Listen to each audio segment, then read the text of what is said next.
5 August Awami League সরকারের পতনের পরপরই বদলে যেতে থাকে দেশের রাজনৈতিক প্রেক্ষাপট। যে আন্দোলনের নেতৃত্বে ছিল বৈষম্য বিরোধী ছাত্র আন্দোলন, আওয়ামী লীগ সরকারের পতনের পরপরই মূলত বের হয়ে আসতে থাকে তৎকালীন বিভিন্ন মন্ত্রী এমপিদের দুর্নীতি ও অনিয়মে নানা অভিযোগ, যার বেশিরভাগই এই আন্দোলনকে কেন্দ্র করে হত্যা মামলা। আওয়ামী লীগের সভাপতি মণ্ডলীর সদস্য ও সাবেক নৌ ও পরিবহন মন্ত্রী শাহজাহান খানও বাদ যাননি এই দায় থেকে। গত 4 আগস্ট রাজধানীর ধানমন্ডি এলাকার ছাত্র জনতার আন্দোলনে যোগ দিতে গিয়ে গুলিবিদ্ধ হয়ে মারা যান আব্দুল মোতালিব নামের এক কিশোর। এ ঘটনায় গত 26 আগস্ট নিহতের পিতা আব্দুল মতিন বাদী হয়ে ধানমন্ডি থানায় হত্যা মামলা করেন। মামলায় শেখ হাসিনা সহ 176 জনের নাম উল্লেখ করা হয়। এছাড়া অজ্ঞাত 250 থেকে 300 জনকে আসামি করা হয়। এ মামলায় শাহজাহান খানকে করা হয় 23 নম্বর আসামি। এই হত্যা মামলায় 5 সেপ্টেম্বর রাতে রাজধানীর ধানমন্ডি এলাকা থেকে গ্রেপ্তার করা হয় শাহজাহান খানকে। পরে 6 সেপ্টেম্বর ঢাকার মেট্রোপলিটন ম্যাজিস্ট্রেট মাহবুব আহমেদের আদালত তার 7 দিনের রিমান্ড মঞ্জুর করেন।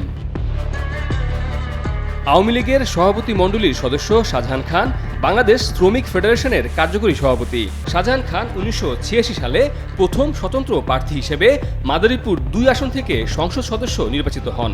একই আসন থেকে পরে তিনি বাংলাদেশ আওয়ামী লীগের মনোনয়নে 1991, 1996, 2001, 2008, 2014, 2018 ও 2024 সালের নির্বাচনে সংসদ সদস্য নির্বাচিত হয়েছিলেন।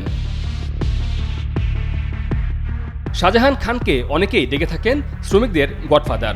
অভিযোগ রয়েছে সারা দেশে শ্রমিকদের বিভিন্ন অপরাধমূলক কর্মকাণ্ডের সাথে সম্পৃক্ত করতে বরাবরই বেশ গুরুত্বপূর্ণ ভূমিকা রেখেছেন এই শ্রমিক নেতা। শুধু তাই নয়, বিভিন্ন সময় শ্রমিকদের পক্ষ নিয়ে নানা রকম অযৌক্তিক মন্তব্য রয়েছে তার। অশিক্ষিত চালকদেরও লাইসেন্স দেয়া দরকার, কারণ তারা সিগন্যাল চেনে, গরু ছাগল চেনে, মানুষ চেনে, সুতরাং তাদের লাইসেন্স দেয়া যায়। 2011 সালের 18 আগস্ট নৌ মন্ত্রণালয়ের সভাকক্ষে তৎকালীন নৌমন্ত্রী শাহজাহান খান এমনটাই বলেছিলেন। 2018 সালের 29 জুলাই থেকে 8 আগস্ট পর্যন্ত দেশ জুড়ে নিরাপদ সড়ক আন্দোলন সংঘটিত হয়। এই আন্দোলনেও নেতৃত্ব দেন শিক্ষার্থীরা। আন্দোলন চলাকালে শিক্ষার্থী ও সাংবাদিকদের উপর হামলা ও ধরপাকড় করে সরকারের সমর্থকগণ, যারা ক্ষমতাসীন রাজনৈতিক দলের ছাত্র সংগঠন বাংলাদেশ ছাত্রলীগ, যুবলীগ ও শ্রমিক লীগের কর্মী বলে অভিযোগ রয়েছে। সে সময় শ্রমিকদের এই হামলার অন্যতম মদতদাতা ছিলেন শাহজাহান খান, এমনটাও অভিযোগ রয়েছে।